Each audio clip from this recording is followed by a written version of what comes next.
In this video, I'll discuss managing money in Bolivia.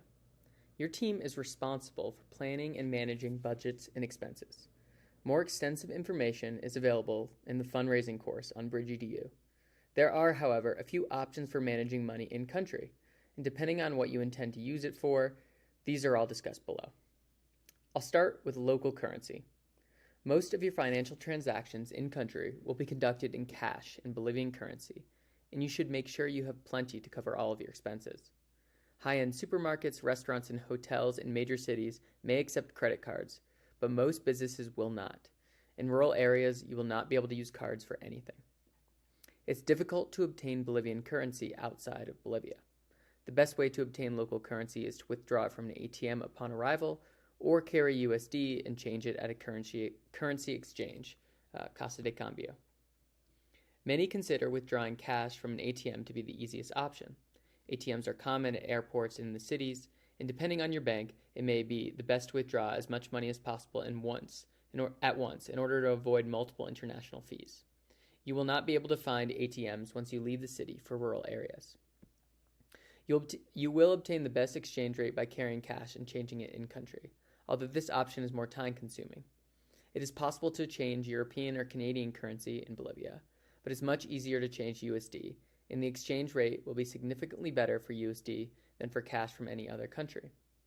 If carrying cash to Bolivia, bring new $100 bills without any creases or tears, however small, or they will be rejected.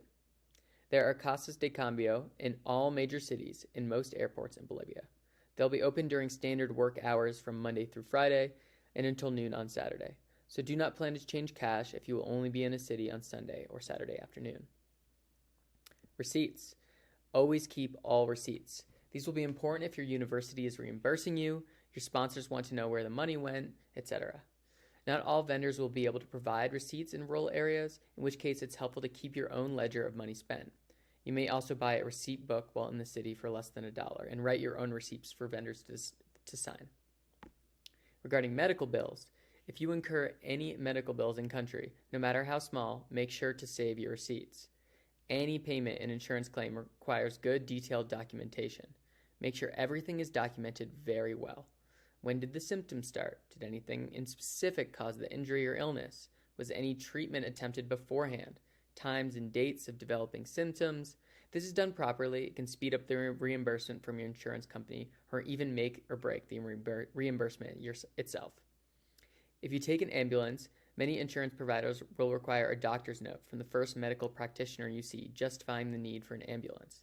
Expect that you will have to pay your medical bills up front, either with a credit or debit card or in cash. Most foreign medical providers will not directly process your insurance claims. Now, as for local customs, in Bolivia, tipping is less common than in the US. It is normal to tip 5 to 10% high-end establishments and spare change at mid-range establishments. As an exemption, it is commonplace to tip cooks and tour guides fairly well in accordance with the service they've provided. It's not uncommon to be stopped and asked for money on the street, and there's always a perception that foreigners have more money. Feel free to turn down such queries, but always be kind. Asking for money is not as taboo in other cultures as it can be in the US. And if a community member asks for payment aside for money for their electric bill or something similar in exchange for labor, lodging, or something else that the convenio says they must provide, decline politely but directly and remind them of their obligation. If this generates conflict, discuss with your masons. They have plenty of experience working with rural communities and will be able to explain. Make sure to agree upon a fair wage before you enter a taxi, or the driver may take the opportunity to demand an unreasonably high sum. When making purchases in a market, it's a good idea to ask the price of an item of 3 vendors before buying in order to make sure you're paying the going rate.